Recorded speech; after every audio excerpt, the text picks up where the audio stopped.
So I got my dog this 18-pouch grill inspired classics variety pack, and it has grilled chicken flavor, filet mignon flavor, hickory smoked chicken flavor. I'm gonna give it to her. She's extremely picky, but she's been loving the other kinds of variety packs from Pedigree, so I'm gonna show it to you and show her eating it. So this is how big the packets look like. They're this small, but I usually give her 1 to 2 packs per feeding.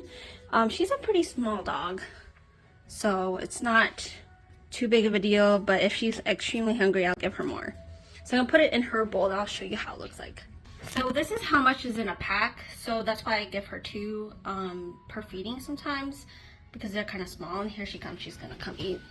She actually really likes it. Sorry about the wall, it's really messy. She keeps making it messy. I have to clean it again. Yeah, so she likes it and she's extremely picky.